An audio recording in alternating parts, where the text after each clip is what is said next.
Hello दोस्तों। जैसे बहुत सारे बच्चों में या गार्जियन ये पूछते हैं कि बच्चे को कोई चीज़ समझ में नहीं आ रहा, मैथ नहीं समझ में आ रहा, साइंस नहीं समझ में आ रहा।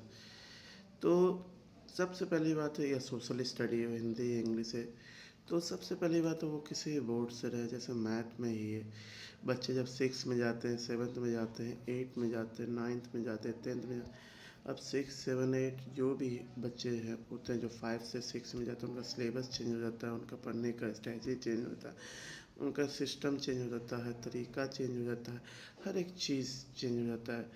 तो कहीं न कहीं बच्चे को, जैसे मैथ है तो अगर किसी को प्रॉफ़िट एंड लॉस पढ़ना है तो प्रॉफ़िट एंड लॉस पढ़ना है, तो प्रॉफ़िट एंड लॉस में वो क्वेश्चन डील करेगा, क्वेश्चन बनाएगा। बट रीज़न क्या होता है, घर पे भी उस चीज़ को प्रैक्टिकल में करवाना चाहिए।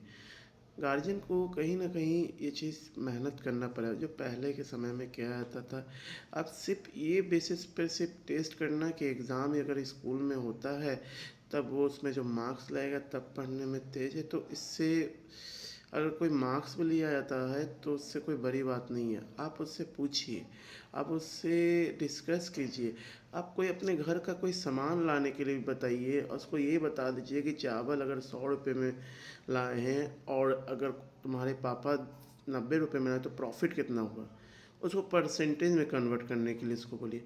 तब उसको प्रैक्टिकली समझ में आएगा कि जो हम स्कूल में पढ़ रहे हैं उसका यूज़ जो है वो घर में है, उसका यूज़ जो है सोसाइटी में है। नहीं तो आज तो बहुत ऐसा चीज़ देखा जाता है जो बच्चे वैल्यूएबल नहीं करते हैं किसी भी चीज़ को, कि पढ़ाई मतलब पढ़ रहे हैं तो सिर्फ एक नंबर्स के लिए पढ़ रहे हैं, एक क्या बोलते हैं उसको, अपने आप को कैड महसूस करते हैं।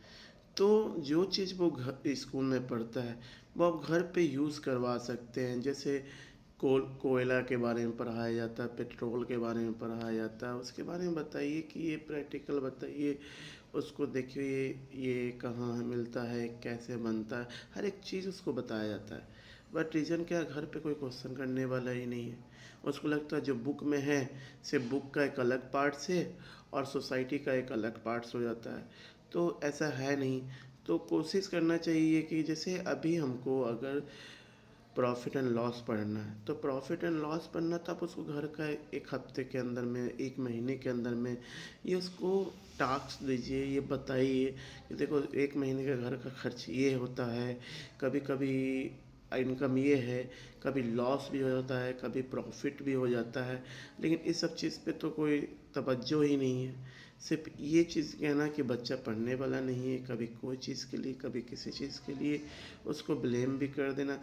आपको भी मेहनत करना पड़ेगा। ये नहीं कि स्कूल से आने के बाद कोई एक टीचर रख दिया या कोचिंग इंस्टीट्यूशन में भेज दिया गया तो इस पे आपका काम ख़त्म नहीं हो गया।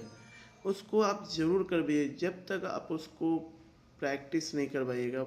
बहुत सारे गार्जियन बोलते सर हमको समझ ही में नहीं आता है इसका पढ़ाई। अब कोई बोलता है इंग्लिश में हो गया, कोई बोलता है कि थोड़ा सीनियर क्लास हो गया।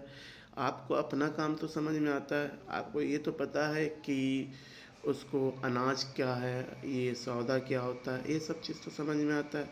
तो आप क्यों ना इस चीज़ को भी उसको सारा चीज़ पढ़ाया जाता है। सोसाइटी में जितना प्रोडक्ट यूज़ होता है इससे रिलेटेड उसको पढ़ाया जाता है। वो मैथ हो, वो साइंस हो, वो आपको सोशल स्टडी, वो हिंदी हो, वो इंग्लिश हो, वो किसी भी सब्जेक्ट में हो, कोई नहीं बोल सकता है कि ये चीज़ उसको नहीं पढ़ाया जाता, ये चीज़ उसको नहीं पढ़ाया जाता, वो ये चीज़ उसको नहीं पढ़ाया जाता है। हर एक चीज़ पढ़ाया जाता है। बट रीज़न क्या है, हम लोग के पास टाइम नहीं है। जैसे आज संडे है, संडे का सिर्फ एक ही बहाना, बहुत बर्डन है, बच्चा स्कूल जा रहा है, बच्चा ये कर रहा है, बच्चा वो कर रहा। आप ही ये चीज़ अगर बोलिएगा तो उसको जब तक मेहनती नहीं बनाइएगा, जब तक उसको जैसे बोलते हैं ना, जब तक कोई घिसता नहीं, जब तक हीरा नहीं बनता है। तो बच्चे को आपको हीरा बनाना तो उतना को करना पड़ेगा। आप जब तक उसको नहीं बोलिएगा कि ये चीज़ में इसको थकावट हो रहा है, इस चीज़ में उसको प्रॉब्लम क्रिएट हो रहा है, जब तक वो थकेगा नहीं, क्योंकि उसका ब्रेन उस चीज़ को एक्सेप्ट नहीं करता, उसको पता है ये चीज़ करना है।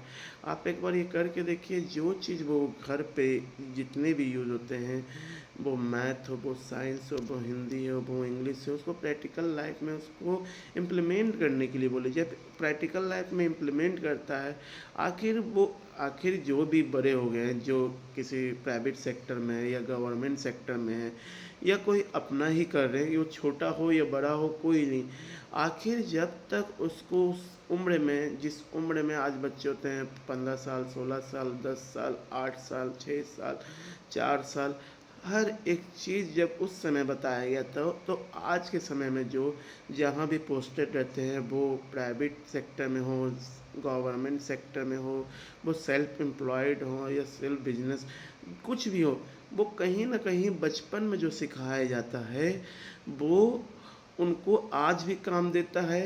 ये अलग बात है कि उसको हम वैल्यू नहीं देते हैं, लेकिन जो जानते हैं कि हम लोग को बचपन में क्या सिखाया गया है और क्या चीज़ हम लोग देखे हैं, वही चीज़ ऑब्जर्व करेगा। अभी ज़्यादातर छोटे बच्चे में देखा जा रहा है कि 6, 7, 8 के बच्चे मैथ से सबसे ज़्यादा भागते हैं। तो मैथ से सबसे ज़्यादा भागते हैं, और मैथ में आप देखिएगा, जो चीज़ आज हम लोग यूज़ करते हैं अपने डेली लाइफ में, वो सारे चीज़ से रिलेटेड ही पढ़ाया जाता है। आपको प्रॉफिट एंड लॉस देख लीजिए, परसेंटेज देख लीजिए, आपको कंपाउंड इंटरेस्ट देख लीजिए, आपको सिंपल इंटरेस्ट देख लीजिए, आपको एलसीएम, एचसीएफ, ये सब जितना भी चीज़ है, ये कहीं ना कहीं आपके डेली यूजेस जो आप अपने लाइफ में करते हैं, उसी के बेसिस पे ये बताया गया है। अगर ये चीज़ पे अगर उसको ध्यान दिया जाए तो ज़्यादा बेहतर है। सिर्फ ये नहीं कि ये एग्ज़ाम अगर होगा तब पता चलेगा कि मेरा बच्चा कितना पढ़ता है। आप खुद नहीं पूछ सकते हैं, आप ये नहीं पूछ सकते हैं कि 100 रुपये का अगर 1 दर्जन बनाना होता है तो 200 रुपये का कितना बनाना होता है।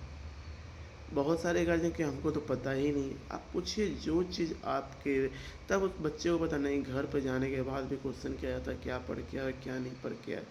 आप ज़रूर कीजिए, इससे बच्चे का ग्रोथ होता है। आप मानिए ना मानिए, खुद पे रख करके देख लीजिए, आपको खुद समझ में आ जाएगा। तो इस चीज़ पर थोड़ा ध्यान दिया जाए। Okay, thank you.